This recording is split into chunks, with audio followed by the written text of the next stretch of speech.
Y'all know what it is.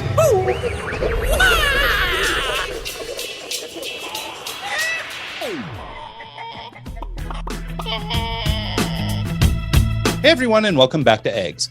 Today's special guest is Shawna Schuh. Shawna helps business leaders evolve into their highest potential by unlocking their inner communicator and giving them the skills they need to guide teams, both small and large, across generations. With more than 3 decades of experience and 2 TED Talks under her belt, Shawna has become an innovative thought leader who can help you unpack the pesky problems one encounters when managing people. With a curious mind herself and a master's certificate in Neuro-Linguistic Programming, Shawna is exceptionally skilled at the art of uncovering leadership blind spots and catapulting leaders out of the leadership weeds. Joining us today for a conversation about how the best leaders can become the best question askers, generating big business with cross-generational teams, and how we as leaders can not only motivate our teams, but motivate ourselves to be the best us that we can be. Please join us in welcoming to the show, Shawna Schuh. Hey, Shawna, how are you? Yay!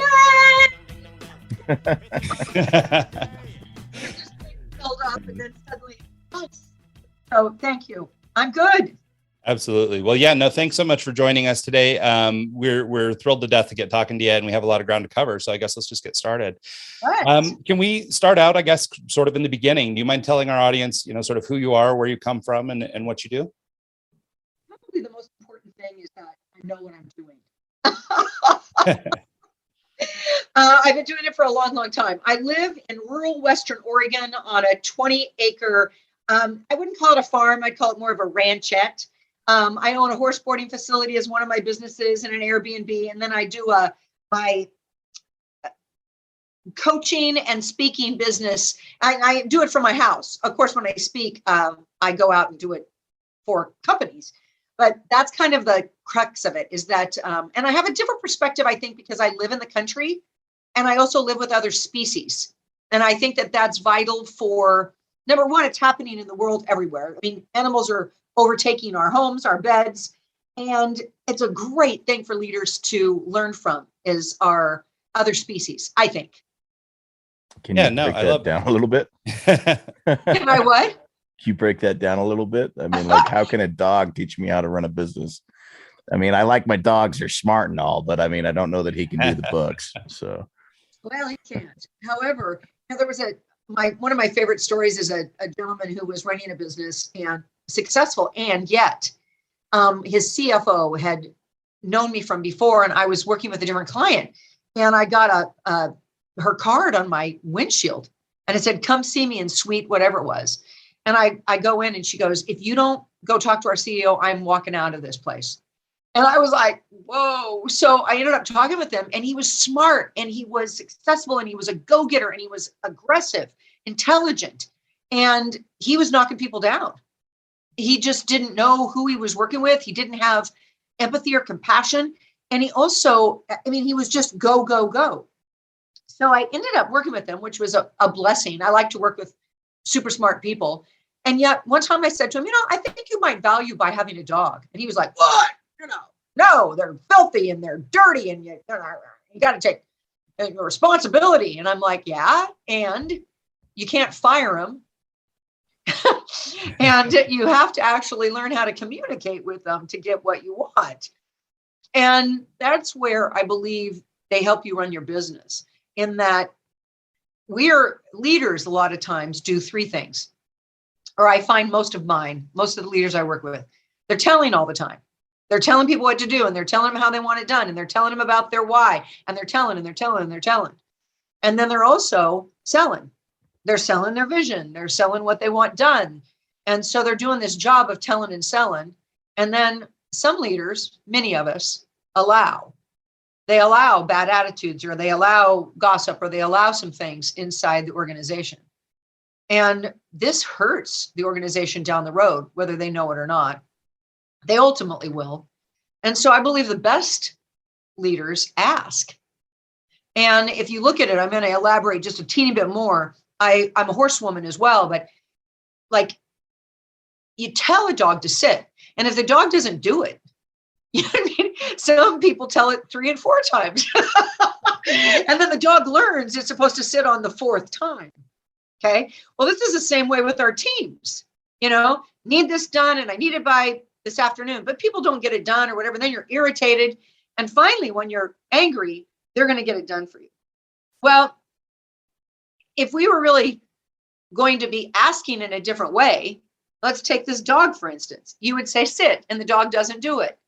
So right then you have a choice.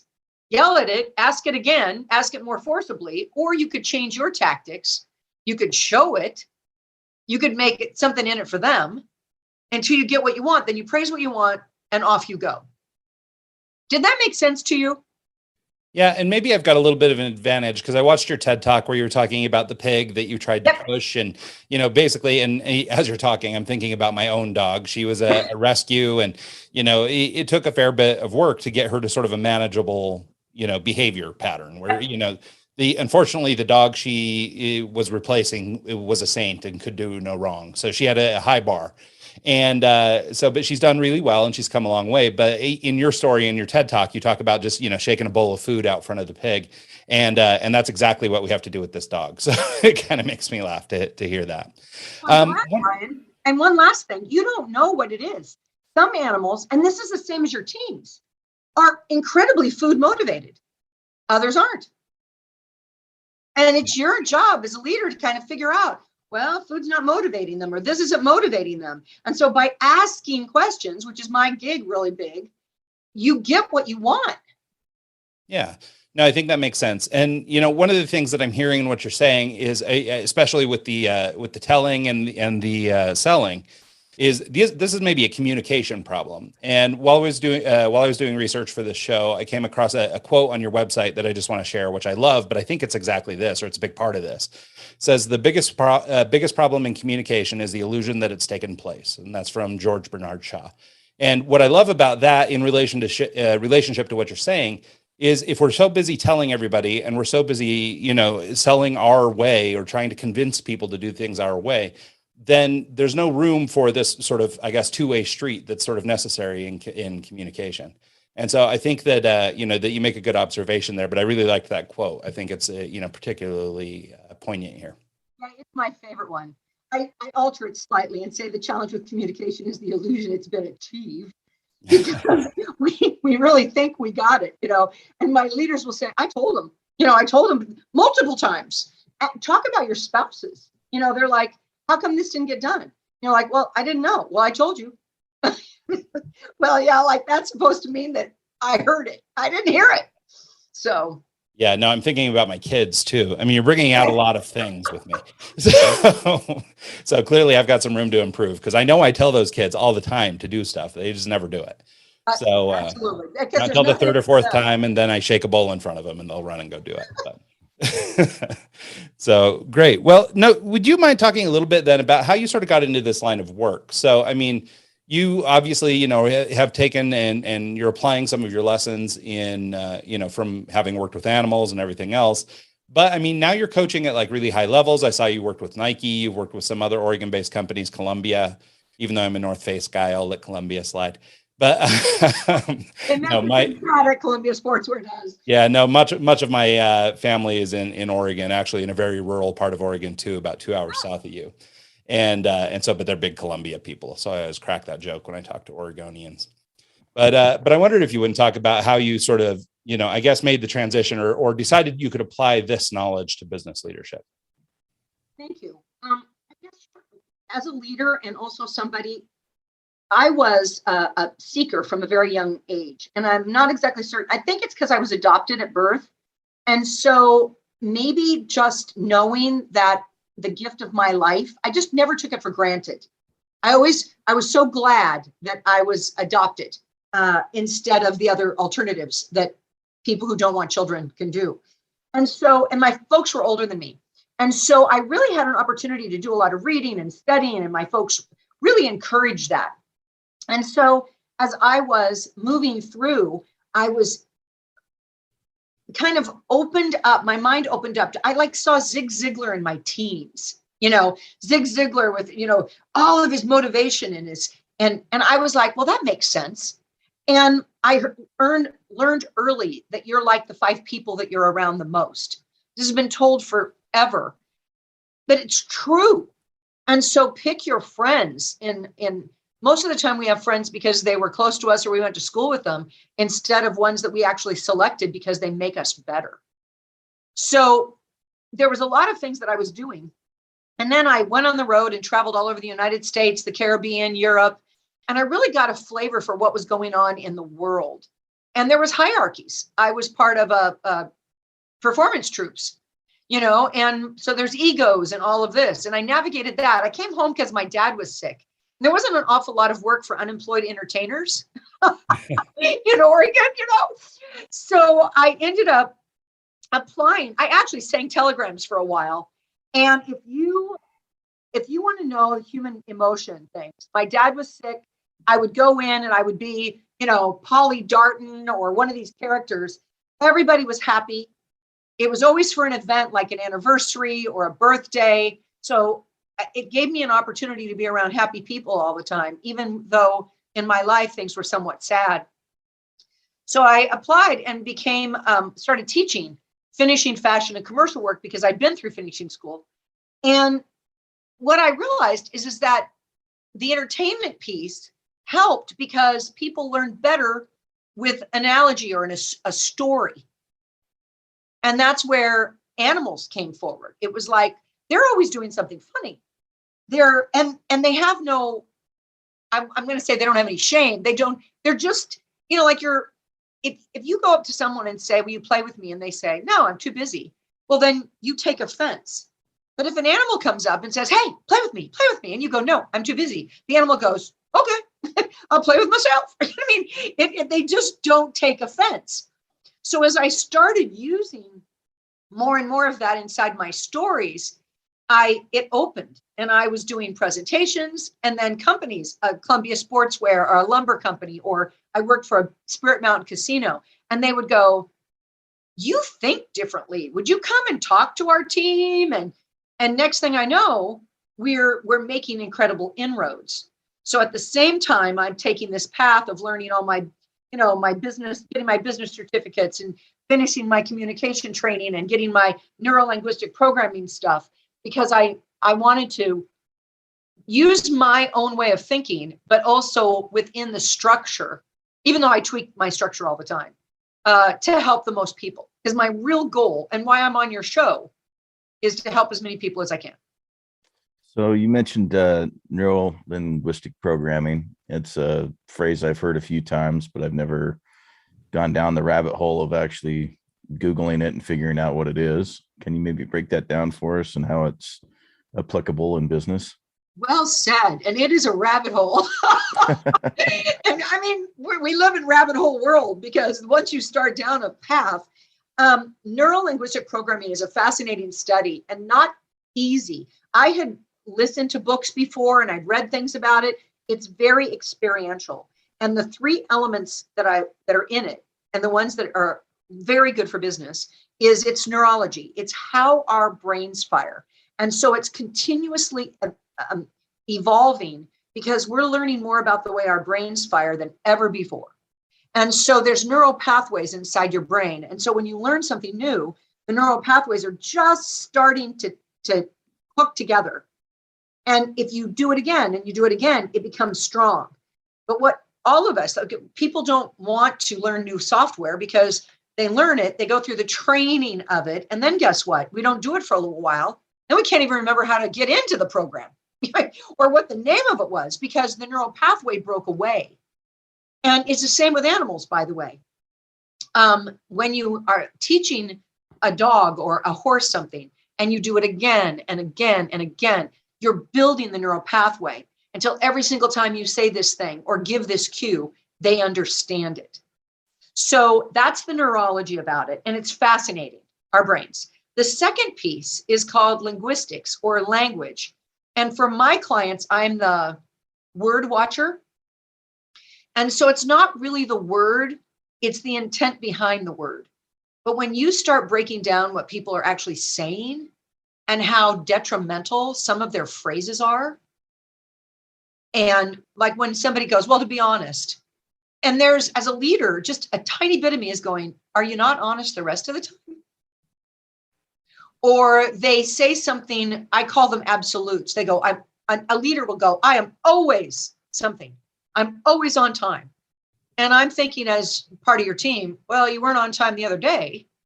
What else do you lie about?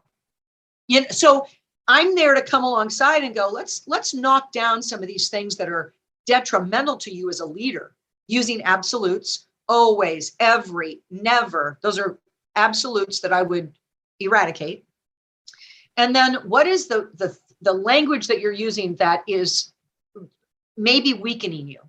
So that's the third part, or second part, neuro, brain, language, the way we speak, but more importantly, that's our belief systems. And lastly, which I find fascinating, is programming. And we as humans are programmed. Now in America, we have some really good programs. In America, everyone drives on the right side of the road. Okay, I mean, you get in your car and you're not even thinking about it, you're on the right side of the road. But if you go to Australia or Europe where they drive on the other, you're gonna nearly kill yourself and you're gonna make everybody else angry. We are so programmed in certain things. And so as a coach, one of the things that I do with my leaders is to help them uncover where the programs are that don't serve them. And many of us have them. My mom gave me a program when I was very young to eat everything on my plate. This is not a good program. I mean, I feel bad. Do you have that one too? Yep, I've got that one. So how do we break those patterns? Did that explain it better? Yeah, I think that's useful. Or Mike, what do you think? Kind of. I as you were talking about it, it reminded me of a book called The Talent Code. I can't remember who does that. Daniel Coyle. But he's talking in his book, he's talking and referencing athletes and pianists and high level performers type things. And I remember the book, he was talking about like synapses and how muscle memory kind of takes place. And I don't know why it stood out to me when you were describing that, but I think it kind of maybe goes hand in hand as far as like what you're taught at a young age, you excel in. So I don't know.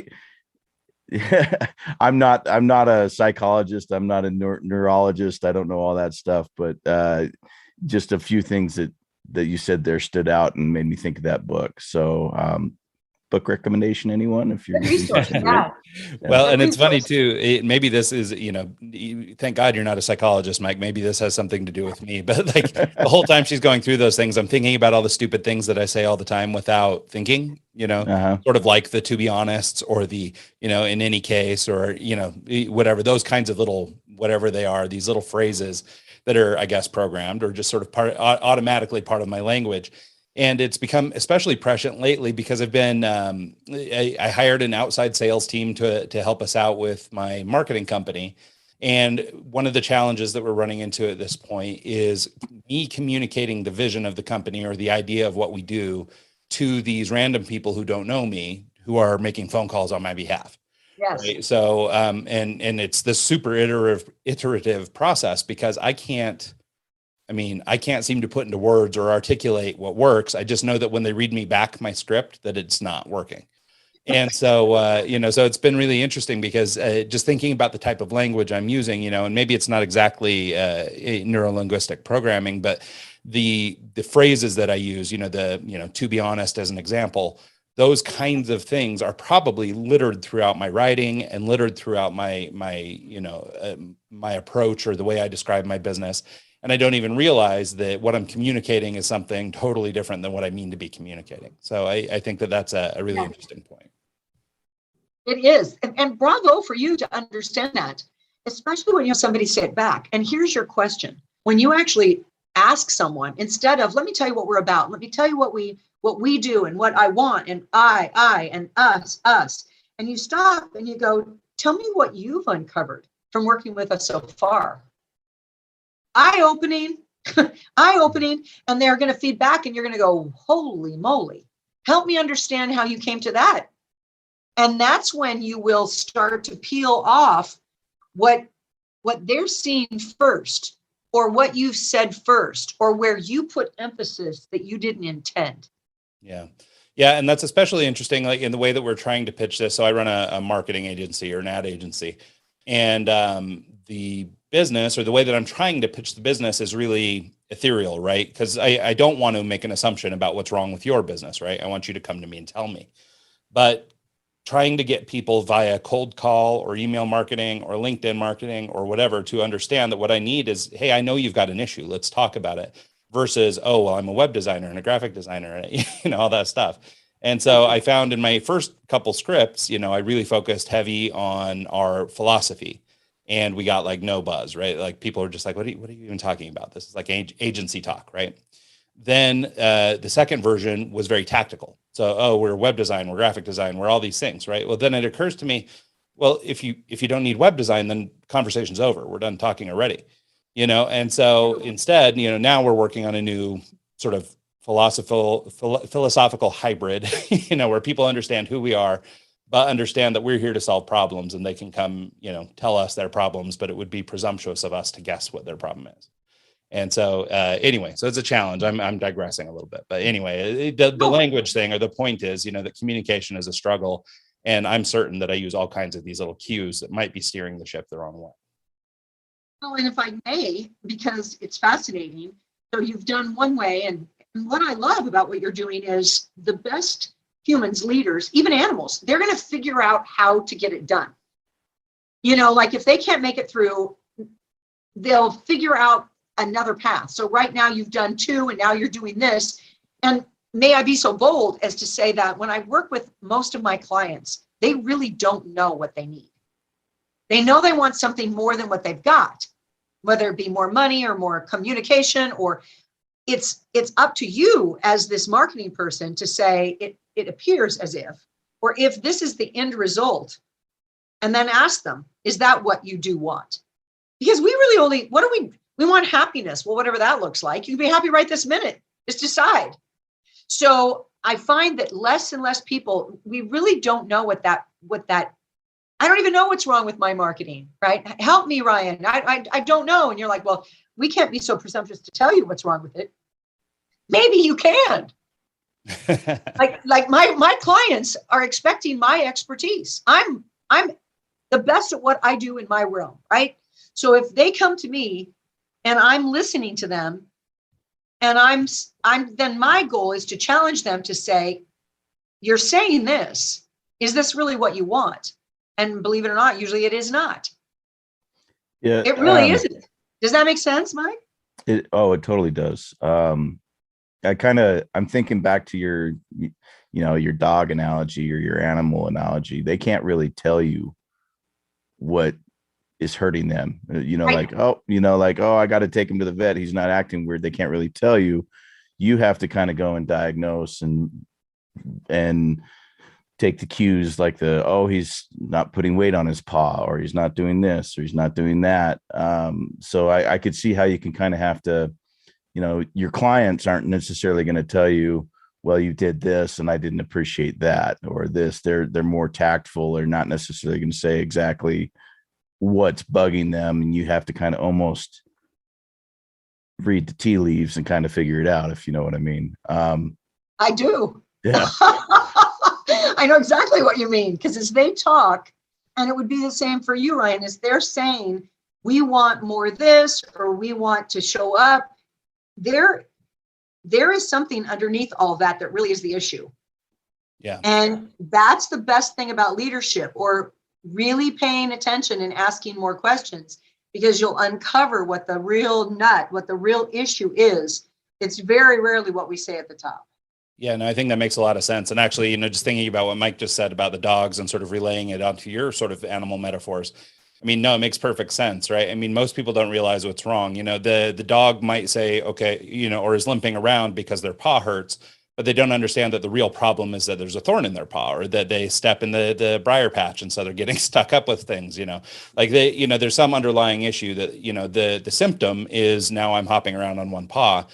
But the reality is that the greater issue is, maybe I need to knock down those thorns, or maybe I need to, clear that bit of land or whatever, or, find out why my dog keeps going in there or whatever, but you might be able to arrive at a different conclusion if you're diagnosing rather than, I guess, sort of reacting to symptoms, and I think that that's part of the challenge in this particular sales, example, is that in a cold call environment or in this medium, we don't have the opportunity to really go back and forth, right? It's we need to get somebody on the hook and then we can have this conversation later. And so in this case, I probably am going to be appealing most to whatever that top line issue is, right? We want more website traffic. Well, the problem is you can't get more website traffic because A, B, C, and D. Your website's bad, your SEO is bad, your social presence is bad, whatever it is. Here's the 5 reasons that you can't get more traffic. But that diagnose step doesn't happen until I've already got them on the hook. And so I think that that's been part of the challenge with this outsourced sales approach is just, basically you have to hit somebody on the day that they've got a problem that's very top of mind, and then, bring them in for the greater conversation. And so I think that's why this particular medium has been challenging. But as a leader, I mean, it's the case, in person as well. Yes. Well, and I found also the longer I've done what I do is there's overriding challenges to every business. It's like, let's take leadership, for instance. Is there any leader that couldn't be a better communicator? Is there any man or woman that couldn't be a better communicator, parent? And so when you really look at it and say, is your communication all it could be? The answer to that is no. It is not. If you think your communication is all that in a bag of chips, we already know what's wrong. Another problem. And so, let's say arrogance, ego. And so when you look at it and say, you probably know that there's some inherent things that are across the board wrong with most people's marketing, because that's what your gig is, right? Yeah. So for me, when I work with leaders, there's not a leader that I feel that I could not help in some way, only because we're humans and we all have egos and we all have fears and we all are trying to do our best, and we stumble through our language. So that's where I come from, is like, however, you have to actually find someone, Brian, in my mind, that knows they need the help. And that's different. Yeah, no, I think that's right. And I think that, maybe, this outsourced sales idea is example is maybe an outlier, or it's a specific medium that presents its own problems, right? If I was, and for the last 20 years of my business, all my new business generation has been done in person. It's all been networking. This is the first time in my entire career that we've tried to outsource this. And so far it's proven to be very challenging, right? And I know other people with bigger agencies who have said, we've never had a sales team that worked. And I suspect that what I'm discovering is part of the problem, right? I mean, you basically, need to have human conversations with people to understand what the problem is so that you can then diagnose. And I've heard a lot of people equate it to the doctor's office, right? You go to the doctor because, oh, my big toe is swollen. Well, why is your big toe swollen? Oh, maybe you have gout. Maybe you've broken a joint, maybe, whatever. But I'm relying on the doctor's expertise to explain to me what's wrong, rather than me going to the doctor and saying, oh, well, I've got gout, let's fix it. Or whatever it is. And so I think that, just shifting your mindset into this idea of diagnosing versus, trying to, I guess, react to a symptom, I think is really important. So I had to go in and talk to my insurance agent yesterday, and this is already starting off bad. Oh, it's horrible. I know, I can feel it. Anytime with an insurance agent. So, I use one insurance company for my car policy. I use another insurance company for my business policy, and our business has changed over the last few months. So I wanted to go and make sure that, everything was kind of kosher with the changes. And I went in, I started talking to him, and instantly he's trying to sell me on car insurance and switching over from this company to him. And that's not why I'm there. I'm there to get coverage for what I need, not for additional add-ons and stuff like this. And the conversation, by the end of it, like he mentioned 2 or 3 times, just almost derogatory, like I'm an idiot. Like, do you know what car insurance is? Do you know what kind of coverages you have and why it's not good? And I'm like, man, I almost, if it wasn't so much work, I'd cancel my policy altogether with you and go to another company.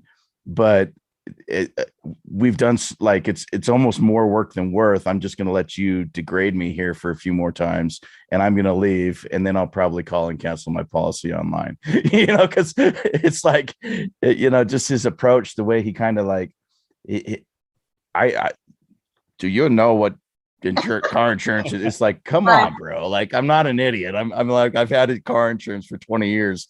Yeah, my coverage might be a little light for you, but it works for me and what I do. So like, I hate salespeople so Well, much. and I guess back to Shawna's point, right? That's kind of the thing. I mean, clearly this guy is not a leader; he's a worker bee, right? He's further down the pole because he doesn't know how to listen and he doesn't know how to, interact with people. And obviously, he probably would do a little better on the sales if he was doing a little more listening, and waiting for you to uncover your problem and asking. That he could then. That's the big thing is asking. He didn't ask; he told. Yeah. See, we go into this telling and selling. He was telling you what you needed. He was selling you on what he thought you needed instead of asking you what you needed. Yeah. And if he had asked you and you'd said, well, this is really where I want to go. And you went, I can help you. Let me get that for you. Also, are you happy with your automobile? Yeah, I'm happy right now. Oh, good. Let me just ask one more question. Does it do this for you? You would have been led right through whatever he wanted you to, but instead he told and sold. Yeah. Think about what we do. And I mean, like, I came in for reason A for this, and then he was focusing so intently on reason B that he never actually addressed reason A. And if he would have taken care of reason A first and then said, hey, for a little bit more, we can get your cars on the same policy and you won't have two bills. Do you want to look into that? Address the main issue first and then come at me with your sales stuff. And, if it's $5-10 more a month for auto insurance through you, it might be worth the hassle for me to have it under one policy instead of having two, and another, same situation, same person. I'll get back with you tomorrow. It's been 3 days. I haven't heard from him. Right. So that right there is telling me, okay, I need to go and look somewhere else. I don't need this person anymore. So, what you're teaching me by this story is that your time is more important than the money. Yeah, 100%.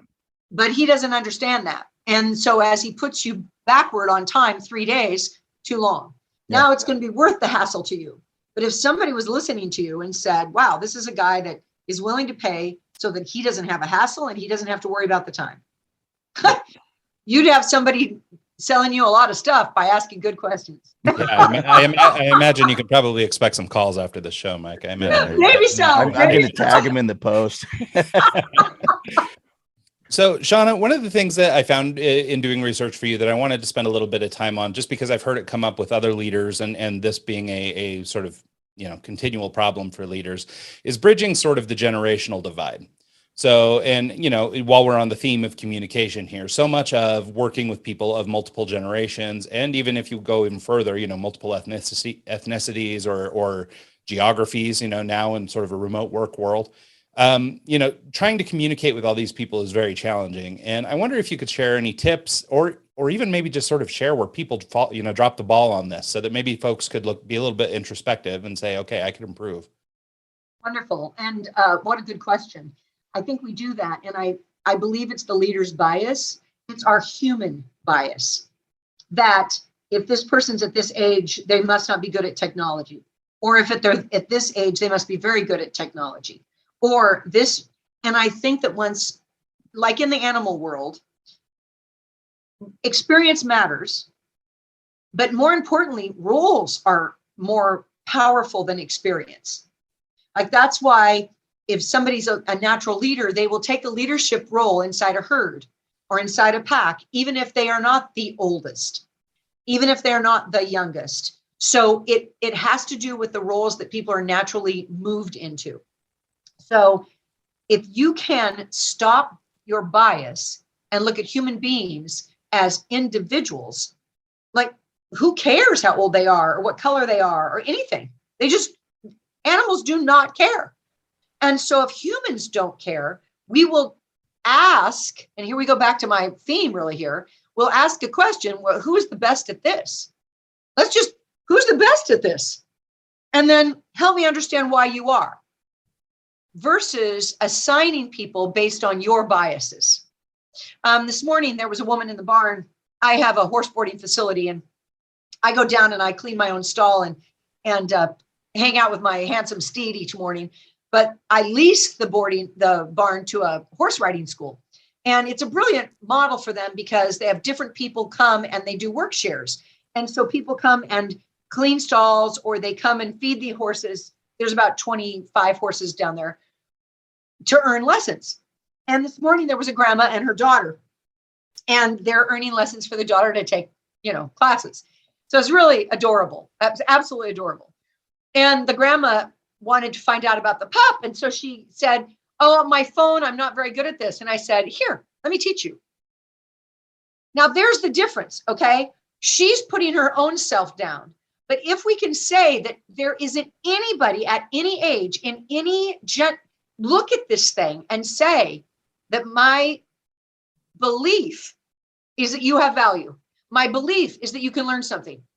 My belief is that you could figure this out. And if you start treating people with that belief, everything starts to fall away. Did that help? Yeah, I think that's true. And, it's funny because as you're talking about just sort of the biases of leaders, I know that I've recognized in myself that I've recently become more of that, like, get off my yard kind of guy. And so I'm seeing this with the younger kids, and maybe it's just because I spend so much time with my teenage son, but I'm just, I notice, oh, it's that loud music and, get off my lawn and, all this stuff. And it's like, I'm falling right into those stereotypes, but it is interesting, what you said, especially, and I think maybe we're starting to move past it, but I mean, there was a period of time where if you were 26 years old, everyone assumed you could be a social media manager. It didn't matter. You just knew how to run Twitter. So therefore you could do the job by virtue of being 26. But, I think, those barriers are starting to break down a little bit as older people are being forced to learn technology, and, the people who are, totally technology averse, or maybe of a generation where they didn't need it at work, are starting to age out of the market. And so you're seeing, basically, it seems to me anyway, that the field is becoming more level. But I think what's so important, and I think it's kind of what you're alluding to, is as a person on the team, for example, being willing to learn, or being, open to the new opportunities or open to new ideas is so much of the battle. And when hiring, maybe it's not about hiring that person for that specific role, but rather it's finding somebody who's willing to learn. And then as a leader, you can coach them through that process. Or you can help them coach themselves, or say, what resources do you want to move forward? My job as a leader, in my mind, is never to give them what they need. It's to ask them what they're going to do about where they're at. So think about this. So a lot of times a leader will go, what resources can I provide for you? I'm not your mother. I'm hiring you because you have skills and you have a brain. Now I'm going to ask you, what do you have to do to get expert, or what do you have to do to get yourself into a position that's going to get you where you want performance-wise? There's a big difference right there. And I work with a lot of leaders that are always like, well, I told them, I said, have you checked into this? Did you check the mentor program? And the reason you're doing that is why. Instead, stop right there and say, what have you done to learn the skills you need for this position? Well, What? I think in some part too, that goes back to our conversation earlier, right? About, being able to ask these people, because it would be way presumptuous of us to try and expect that we know, right? I mean, if we've hired a person to be a front-end web developer, for example, and we've never built a website in our life, we just manage a team, it would be mighty presumptuous of me to say, oh, okay, well, here's the equipment you need, right? Rather, it would be better to ask, hey, what kind of tools do you need to be able to excel in your position? Yeah. And can you do it? Can you, let's be really clear. And one of the things that I think a lot of leaders aren't is clear. It's vision-based or broad-based. So let's get really clear what the end result is. What is the goal of this meeting, this conversation? What is the goal of the project? What does that look like for both of us? Now, can you do it? That's a good question. We're going to discover whether you can as we go. I'm not paying for that. Right? Yeah. No, this is the end goal, is that you're going to be as a leadership coach. The end goal is that you will actually be a better communicator. You will think differently. You will get more out of your team. They will stay and be more loyal. There will be less turnover, and you're going to be happier because you're not doing it all.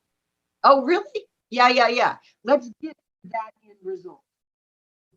Yeah, no, I think that's right. And I mean, and you've heard it before, right? I mean, a lot of the pundits out there are saying things like, start with the end in mind and things like that, right? So, I mean, if we have a common objective and we're all working towards the same objective, I suppose it's easier to, work as a leader in an environment if you know that the objective is to achieve X versus, well, we're not really sure. Well, I think that that's true and also end in mind. But let's break it down to a micro level where the end result is for us to make a profit or the end result is for us to serve clients. Those are generalisms versus we're having a sales meeting every Monday. What is the goal of the sales meeting? I'm finding more and more they don't actually have a goal for that particular meeting. Is it effective? And all these Zoom meetings. So then you go in to say, how are you? What's your goal for this person? And when you make it situational, you become so much more powerful and you ask completely different questions. And then if our goal for the meeting is this, is it informational? Well, the goal of the sales meeting is to inform. Was a meeting the best way to inform? Look at all these questions. Well, no, it's to share best practices. Is this the best way to share best practices? Okay, well, the goal of the meeting is accountability. What does that look like? What's the scorecard you're using? Now I get, and it's not going to waste my time or your time. The goal of the meeting is to add value. Wow, what value are you adding? Suddenly everything shifts. That makes sense? Yeah. Well, and I think especially like during COVID, for example, when everybody got real hot and heavy on the Zoom fatigue and, we were calling meetings for everything, it became especially apparent that we don't need a meeting for everything. And I think as people got worn out and tired, we realized all those meetings that we were formerly having in person, were maybe not as important as we thought they were. And back to Mike's point earlier about his experience with the insurance agent, people, their time is important, right? I mean, if I have an 8-hour day at work and I need to maximize my 8 hours to get the most output out, stopping and having a meeting so that we can talk about, last week's sales, if it doesn't have an objective, is just a waste of my time and your time and everybody's time. And now I'm going to feel more pressure during the day to perform. I'm going to have less time. I'm going to have to skip lunch. I'm going to have to work late, and so you're doing all these things and you're creating all these negatives, and it's sort of by accident. Well, I want to give a nugget based on what you just said, because that's what you were talking about, making sure that the listeners got some good takeaways. And I think leaders, especially during the pandemic and when we have a lot of people working from home, I'm hearing leaders constantly saying, I do check-ins. Oh yeah, I check in with my team every week. And I'm like, I don't understand the reason for a check-in. Really and truly, you're checking up on them. Are you doing your job? Yeah. And really what you're doing is interrupting them. So is that really what you want to do, is a check-in? I mean, think about you as a leader. If you're like, well, I'm just checking in because I have nothing better to do than to find out if you're working. So I had a class I was taking online, and we'd have group projects that we're doing. And I had one instructor in particularly who he would always check in, try and see how we're doing, but never address or help. Hey, how you doing? Good. Great. We're doing good. We're having a little problems with this. And then he'd be like, great, keep working at it and move on. I'm like, wait a second. That's not quite exactly what I would need out of you as an instructor. Is it someone is like, maybe kind of point us in the right direction, maybe kind of tell us, you're close, try this, do that, just give some sort of feedback, just so that, like, instead of just, all right, you're working. All right, well, move on to the next group. And then, it's like that your check-in just wasted 10 minutes of my time and didn't help anything. And now we're back to regrouping on the problem we had when you first interrupted. So it's like, I wish more, I'm sure this happens all the time with, in the workplace, sales place, whatever field you're in, someone's just there to make sure you're working, not essentially to make sure you're working on the right thing or addressing the right issue. They just want you working, be a busy bee and do stuff. Whereas if they come in, give a little coaching, teach a little bit of this, do a little bit of that, if you did this instead of that, it would work better. Any type of feedback that they can give instead of just checking in and make sure you're digging the hole in the right spot, then it's like just little things makes a big difference. Yeah, and that seems like one of the things or one of the challenges that comes up when people are paid by the hour, right? Because now it's your boss's job to make sure that you're in your chair. It's, making sure you're not spending too much time at lunch, all that kind of stuff. It seems like, a project based or a salary or something like that, can take the pressure off on that end. It can. Just question whether or not check-ins are valuable.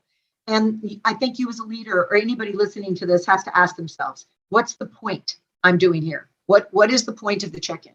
If you were to say that I'm going to do a results report, what? I mean, just change it. It's a results report. I want to know what went really well and what results have you achieved since the last time we talked. Well, now I know exactly what you're expecting and I'll have it ready for you. Now that is the one change of language. And also it's the intent. I intend to just check in because it makes me feel better. But I checked in and I did to Mike, checking in, you're doing good. And I wasted everybody's time and I interrupted. Instead of on Thursday at 2, we're going to do a results report. And at that time, I want to know what's going right and have you done in your performance. So bang, bang. I just finished a coding boot camp, which is 12 weeks of intense learning. And they would do a thing during project week when you're working on something like you have a full week to build this app, do everything. Most of the students that are in the program have a goal to learn and to progress and achieve and move forward. But they would do every day, they would do this thing called a stand-up. And then we would have a check-in at the end of the day. So the very first thing we would do is we would address what blockers we're having, what problems we're having, what are we doing to fix it? How are we going to resolve this? What are we going to move forward with? That was our morning check-in. Then we would check in at the end of the day and go over, how did you address this? What forward progress did you make? How did you move? What were your results? What were your results? Instead of the random, like jump in and annoy me for 20 minutes and just have a conversation, they give you 2 points in the day of saying, this is what I'm doing. This is how I'm doing it. This is what I'm going to do. And if I need help, address it then. And then at the end of the day, we feedback, we have the follow up and we check in. And right. Then I really like that approach as far as like, they trust, obviously as a student, I'm going to get what I need out of it, regardless, whether I, don't want to learn anything and I'm just there to appease my parents. Sure. Because we definitely had some students like that. But the majority of the people that are going to this program, they want to learn, they want to move forward and progress in life. So they're motivated to work on their own. You don't need someone hovering over your shoulder, making sure that you're doing what you're supposed to do. That morning check-in and that other thing is going to tell it all. You can just look at the progress and determine if anything got done. So I think the self-motivating factor there is important. And you mentioned something earlier about your the grandma that was bringing her granddaughter in to do the horse riding and lessons and stuff like that. Just to have the motivation to get up and come clean up stables and take care of horses, to earn time to be able to have the lessons, that says it all right there. It's the drive and the motivating factor for them to get up and actually do that, just to be able to have that lesson in the first place. So, rant over. Sorry. No, it's fine. One of the things I did a long time ago that you might be interested in, as far as that check-in, I was doing a program for a group of people down in California. I would fly down. It was called Create Your Ultimate Year. And we would do a monthly and we would work on all these different things so that it was a well-rounded, and we were having a lot of success, but I realized that between the 1 month and another month, people would fall away. You're all fired up and what have you, but then we would fire. So I decided, I was doing a lot of research on how it worked and consistency. So I decided to do something called an accountability call. And it's evolved, but I've been doing it over 15 years. And basically it's 5 days a week at 5:15 a.m. Pacific time. Oh, you're brutal. That's horrible. Yeah. And by the way, Ron, it was so funny because after I put it all together, after research and all this stuff, you'd call in at 5:15. So the goal would get up at 5, brush your teeth, get dressed, be on the call at 5:15. Go to bed. Get up at 8. You're off by 5:30. It's a 15-minute call. It's quick. And on Mondays, you would quickly say no more than 3 things you'd be accountable for. Tuesdays was a quick check-in. Wednesdays, we do a win. Thursdays, we do a check-in. And Friday, I read what you said you would do. And you don't get to do a story. You say yes, no, or percentage. Did you make 10 sales calls? That's a yes or no, right? Anyway, what I didn't realize, it's 5 days a week. I didn't realize that at the time I needed to get up at 4:30 to run this darn thing. I had a quote. I'm like, oh my God, what was I thinking? But what was so intriguing to me is after I had done 21 days, I'd asked everybody to do, everybody was like getting these gigantic results. I was ready to stop it. I'm like, I don't know what I was thinking. And now I've been doing it for over 15 years and I have one woman on it since it began. Oh, wow. And it has been highly successful. It's my coaching clients. But Ryan, to speak to your piece, because we have these really brainy people that all are really committed. Like Mike, you were saying, they get up in the morning. You know, these are people who want to be successful. And so they rub on each other. And if you say on Monday, you're going to get something done, and I read it off on Friday, you get it done. It's been really a powerful way to watch it, and just how intense and wonderful it has been to lead this thing. Yeah. So do you think, I mean, maybe you can say, just from having, this experience, I mean, is the secret to success then accountability? Like, I mean, is that really what it's all about? Because like, I'm just thinking about the things that I need to do each day. I've always joked that I'm ridiculously bad at keeping a to-do list, right? So as a result, I meander a little bit, right? And I get a lot done, but I mean, I could probably get more done, or I could be, more purposeful about the things I got done in any given day. I mean, so do you think, but the one thing that's lacking for me, because I largely work for myself outside of, people I hire on for different projects and things, the accountability is something I lack, right? I don't have a partner. I don't have somebody yelling at me, none of that stuff. So I miss out on that accountability chunk. And so, I mean, in your experience, would you say that as a motivator is maybe sort of the key? Well, I would say that you've answered your own question if you're in business, because you do have accountability for everyone you've promised something to. So I may not be very good at keeping true to what I say I will do for myself, but if I tell a client I will get it, I'm pretty certain, right, you get it to them. Yeah. This is why we're in business, because we have been very accountable to the people that we promise. So my clients, the people on my 5:15, I'm there every morning because I promised. So yes, I believe that it works in almost anything, because if you're, well, and look at what Mike, this guy said he would back him and did a day, and he didn't for 3 days. You're not going to do business with him because he is not accountable. So I believe accountability is absolutely what works. But sometimes it happens to us. We're accountable to somebody that we've actually agreed to work with. And then other things like this 5:15 or whatever you might do, you put in place for yourself.